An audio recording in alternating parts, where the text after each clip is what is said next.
Welcome to Gotta Run. This is Will Sanchez.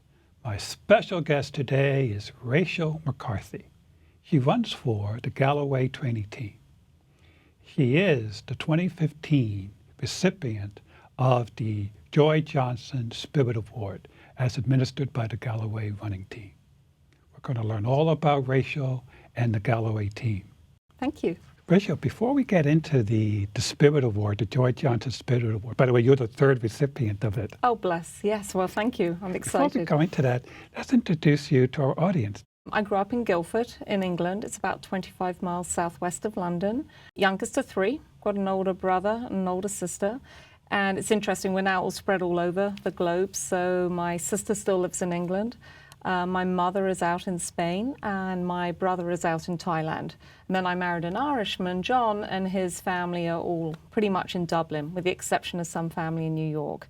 So grew up in the southeast of England, great county town. It was a lovely old town. Had a Norman castle at the top of the hill, cobbled streets, a river at the bottom of town. Had some very close girlfriends, still keep in touch with them today. And I think I dipped my toe first into running probably 10 or 11. And I'll tell you, I did not enjoy it to begin with. We used to do cross-country running, and in England, the weather isn't the best. Mm-hmm. So it's rainy, cold, quite a lot of the time. And we used to have to do this cross-country run, and the girls, we would leave school, and you had two options. You could either walk it, like a lot of my friends did, or you could try to run it just because you wanted to get back to the warmth. So that was the only reason I ran it. But because I was literally one of the few people running it, the teacher honestly thought I could run. And I got stitched up to run this flipping cross-country race at Stoke Park, which is a large park in Guildford.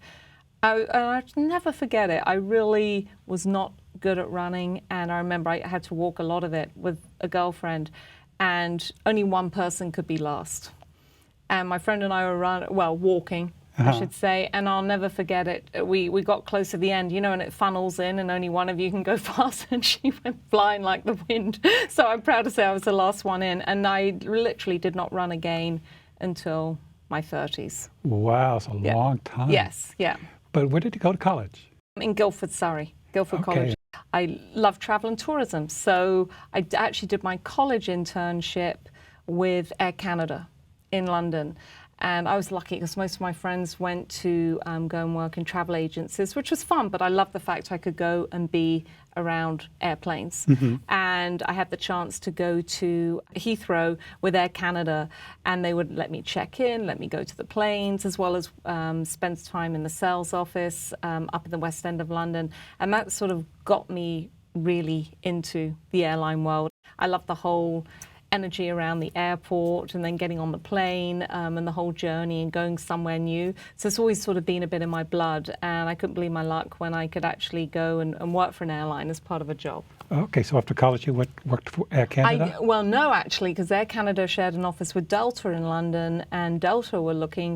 I worked for Delta in London, worked in a variety of positions, both reservations and sales, and then worked in Germany for a temporary period, came to Atlanta for a temporary period, went back to London, and then in '94 they offered me the chance to come and work out in Atlanta for 6 months, and that was, 21 years ago, and I haven't lived back in England since. So the airline industry is your only career then? It is, but I've been really fortunate to also work in a lot of different roles. Which current airline are you with now? I'm with JetBlue. JetBlue? Yes. Great. Yeah. How long have you been with JetBlue? Gosh, over 6 years now. 6 years, and what do you do there? I currently look after our in-flight crew members, so I'm our Vice President of the in-flight experience, and so I have about 3,700 people on my team in 5 different bases around the States. 3,700 people? That's a lot of team. It's a really good team as well. Wow. Well, JetBlue's been around for a long, long, long time. Yep, over 15 years. What are your key markets today? Oh my gosh, so think about it. We have our focus cities, so Boston is doing very well for us. A lot of business travelers come in and out of Boston. Fort Lauderdale is growing for us nicely. It's also great for Central America and sort of further south, so that's a very popular market. Obviously, New York, we're New York's hometown airline, so it's great to see all the business and leisure travel we have out of here.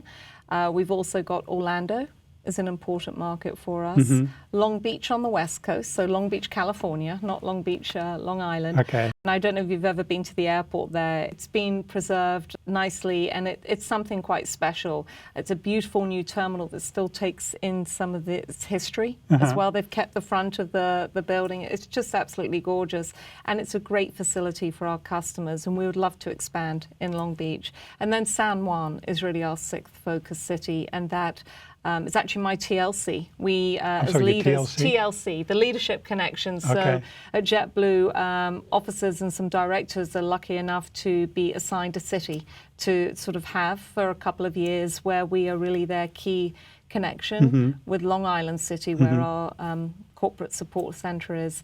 And we have the opportunity to go and meet with the crew, go and see them quarterly. We normally share the latest updates from our financial results, talk about the growth of the company. And a colleague and I, Alex and I, get to go down there once a quarter and meet with the whole team in San Juan. Okay, with all these 3,700 people, it sounds like a small family, and that you're all connected. Yeah, you know, JetBlue is something special. I mean, this is my third airline I've worked for. And, you know, we talk about JetBlue inspiring humanity, and it truly has a special culture.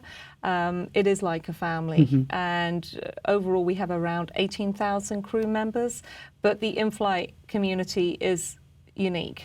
Goodness, so we have people from all walks of life. We have retired firefighters. We have retired police officers.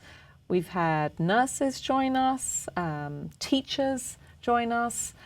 Grandmothers who have always wanted to fly, and now their families are grown up and they're like, I'm going to go and do what I've always wanted to do, and I love it. I love hearing that, because in the old days it used to be they only wanted young people in the 20s to be flight attendants. Now it looks like all ages are welcome. Well, the way we look at it is customers are all different ages and have had different experiences as well. And I think it's a really nice balance when you have crew who have different experiences. We also have a lot of veterans at JetBlue that work with us, and a lot actually in the in-flight group too. And I just think by having people with so many different rich experiences, it just leads to a better experience on board. And think about, flying can be stressful for some of our customers. You know, how many people love going through the airport, going through security, waiting to board? It's not something that you do every day. Right. And I sort of feel with our customers, if they have someone who can empathize and understand what they're going through or want to make it a bit better, it goes such a long way. And some of these jobs that people have had before, they are already familiar with shift work. They're used to dealing with the public. We have a fair number of people who have been bartenders before as well. It's a real mix. I love the idea of retired firemen and policemen, because they have that air of authority. You know, you feel safe. The way I look at it is with any of our crew, I mean, think of school teachers as well. They have an air of authority. And I'll always say to our crew, if you look really professional, if you wear your uniform appropriately, you set the tone for the flight. If you look like you say, take yourself seriously, customers are certainly going to take you seriously. And customers are going to listen to what you have to say. And that is so very important nowadays. It is. More so than ever. They used to be called stewardesses, now they're called flight attendants?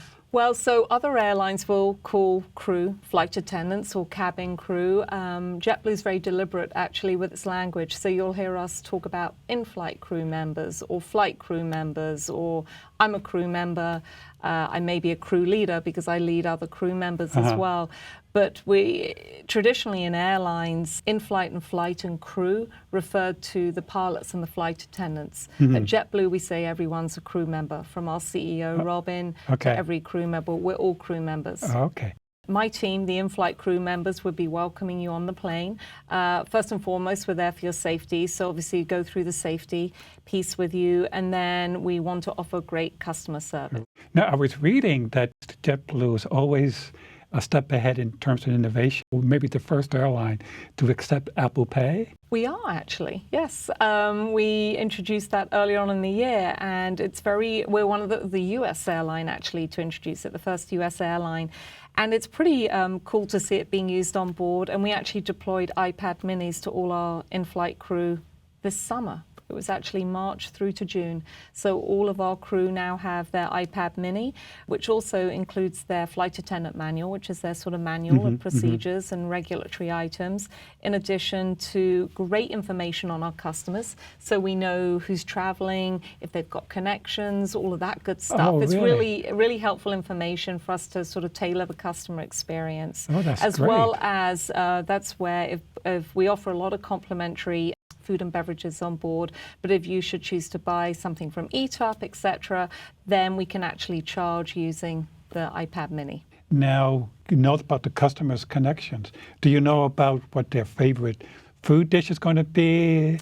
Not quite yet, but Oh, those I guess are the things. selection. We offer Mint service. I'm not sure if you're familiar with Mint between New York and LA and San Francisco. It's beautiful, lie flat, Mint experience, lovely food, including some dishes from Saxon and Parole, really from here in New York, really a lovely experience. And we've actually expanded that to the Caribbean. But down the road, hopefully we'll be able to do things like that. That's sort of part of the plan. It's like, how can you really get to know who your customers are? You do all this traveling, and you said you started running, and you said in your 30s.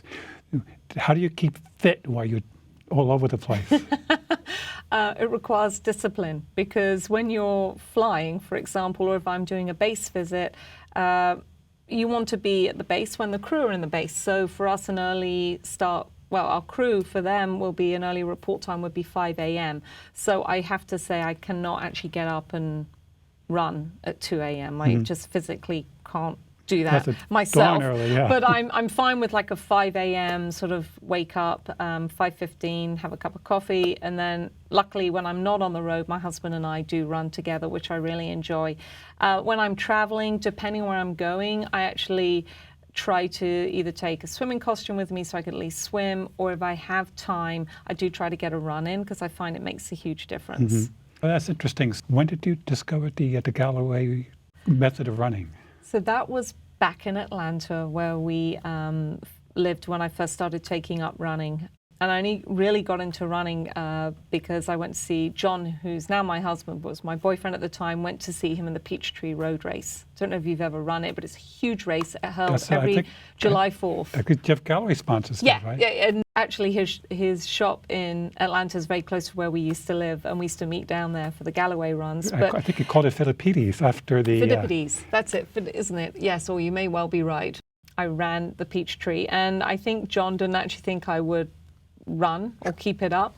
I'll never forget the first run I did was like in July in the evening, the worst time to run in Atlanta. It's like 100 degrees, 100% humidity. Even in the evenings. In the evening, and he said, let's go and run. I said, well, I think I'll run for a minute, I'll walk for a minute. No, you're going to run till you can't run anymore. That wasn't a good first run. A few feisty words came out of my mouth after that first run, and then the competitive spirit kicked in. So I said to John, the way I will keep running is if you let me leave the house early. We live near Piedmont Park, which is a park in Atlanta. I said, let me leave 5-10 minutes earlier than you and see if you can catch up. And that kept me going. So then I ran the Peachtree. That was the same year we got married. And then did my first marathon in 2001 with Team and Training. And then in Atlanta? In Atlanta, the training program, but the marathon was Marine Corps.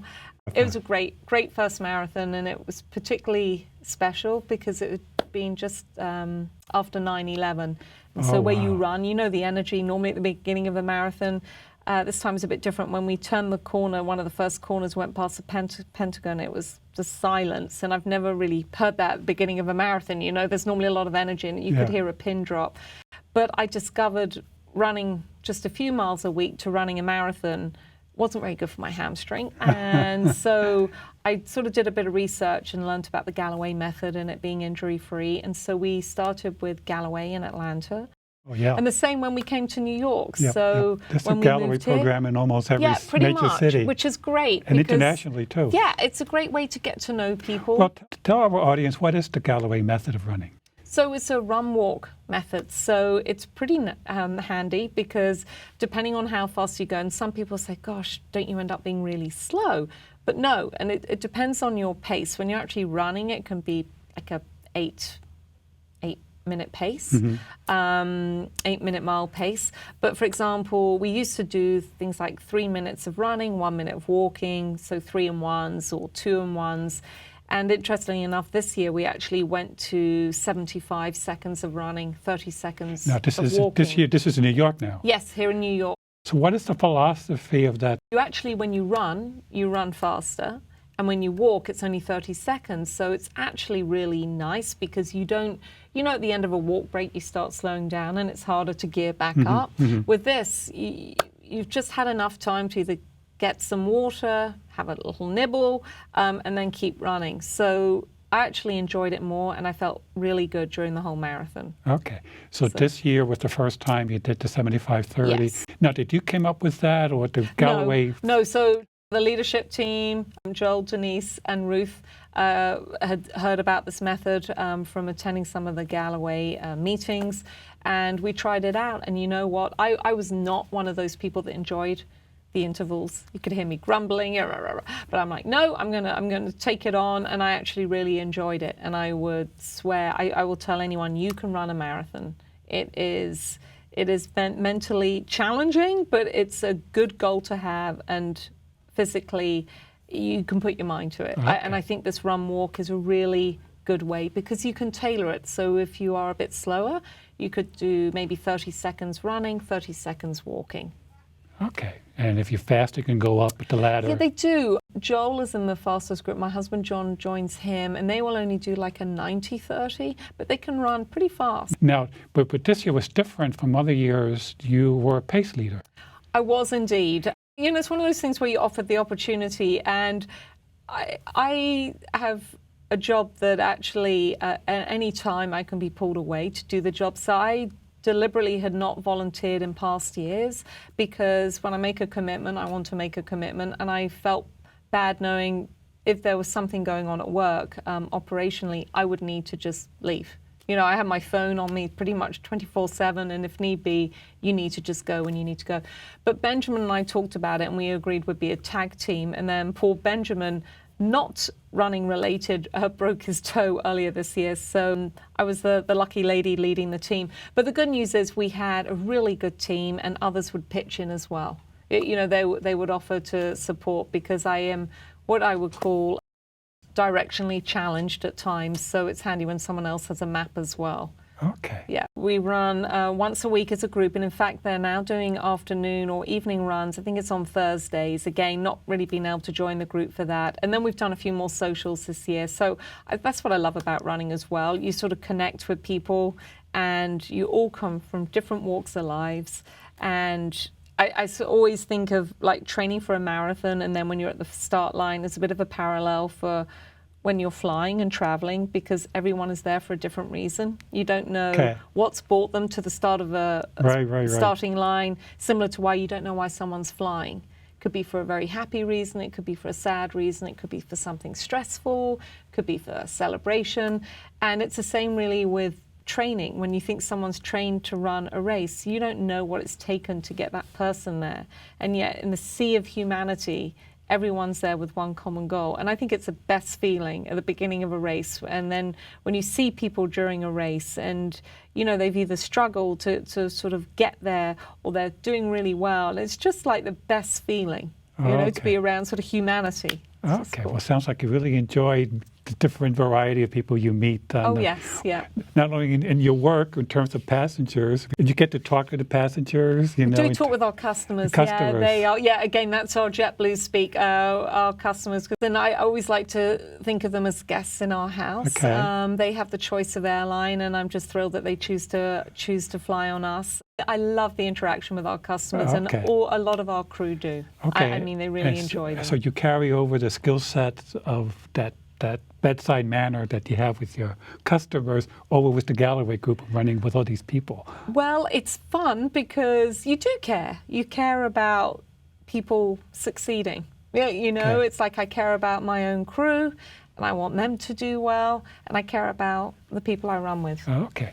And so you meet every Saturday, not necessarily always at Central Park. Sometimes you meet at different parks. We do mix it up, and it's been great for some of our long runs this year. We met up in different locations around the city, so a great way to sort of learn the city. Prospect Park. Yeah, we've run over in Brooklyn, which I love as well. There's one of our longer runs will go all around Brooklyn, which is great fun. And it's a great way to see the city. It is. And stay healthy.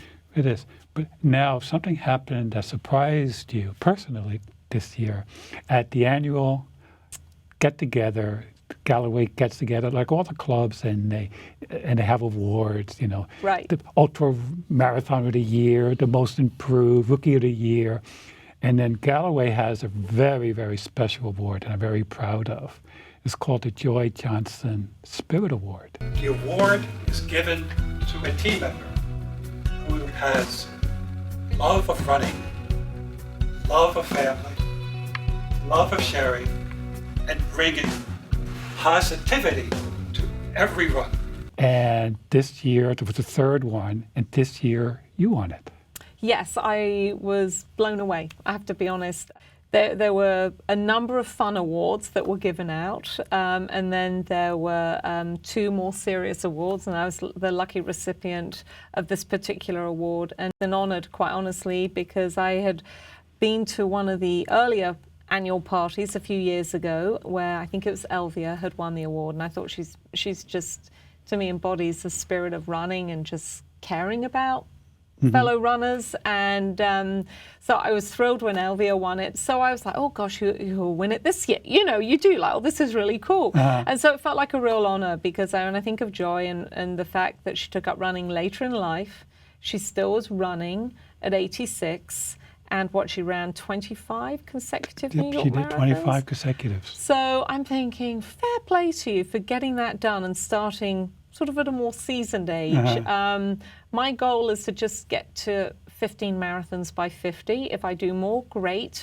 She is an inspiration, or she was an inspiration, because I just think it's incredible that she kept that spirit going, and she was able to run 26.2 miles at, in her 80s. 80s, yes. That's pretty impressive. Very impressive. So you were thrilled to win. Well, being English by birth, of course, I was embarrassed by it. I was surprised, the whole sort of English piece. But no, it was a real honour. I have the award at home. And, would they give you a certificate? What did they give you? We did. We each got a certificate, and I will frame it. I'll keep it in a more private place, but it's like we have a poster from our first marathon, because my husband also ran Marine Corps with me, and we have a poster from the artist who had, for every marathon they will have a poster, a picture, and we have that signed and in our bedroom, and I would probably put this there too, because it's just something very special, and running means a lot. Oh, that's wonderful.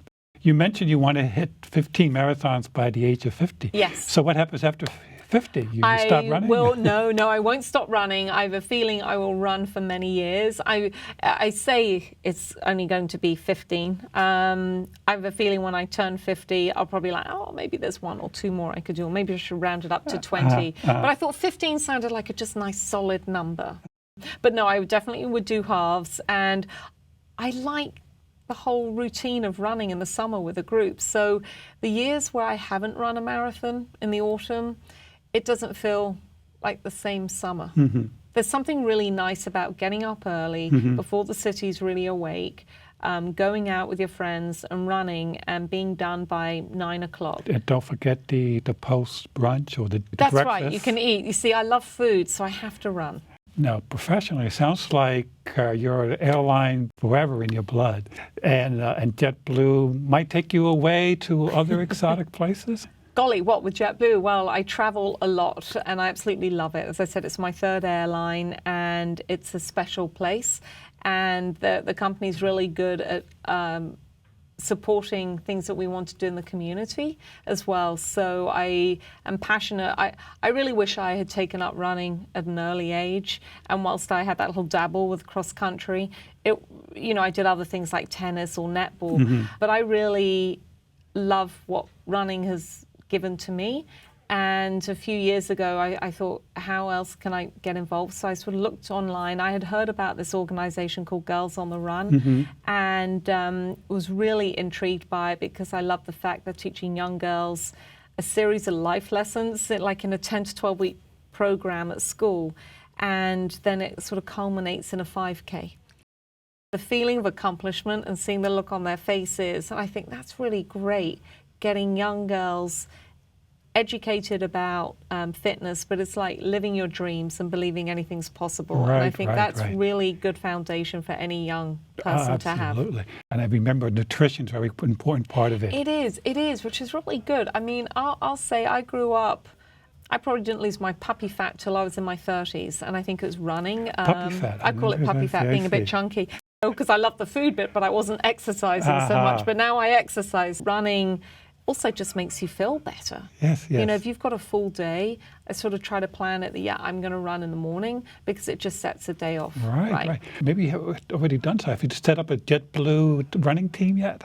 Well, you know, it's very tempting. A couple of times in our building, they've done a couple of runs across the bridge. We do different races, and we actually sponsor a couple of different marathons as well. Oh, you do? JetBlue? So okay. think of Boston. Obviously, Boston being a big city for us. We actually did the Hamptons, and I only bought this memento from the Hamptons because it was the first time I ever broke my 5 hours, and that was mentally a big thing for me because I kept coming in at 5:01, 5:02. Oh, and, you were knocking on that 5 hour mark. You finally and this broke was like 4:59:40 or something. I can't remember the exact number, but I kept that. I mean, I keep all of these, but this one really was special because it was the first time. Oh, I can see my age on the back. I was 42. You're sub 5. Yeah, sub 5. So I'm very proud of that. Sounds like you have a wonderful balance in your life. So on that note, wish you continued success, and I hope you continue to grace the Galloway training team. Thank you. You're a great asset to that team. Thank you so much. Thank you very much for having me. Thank you.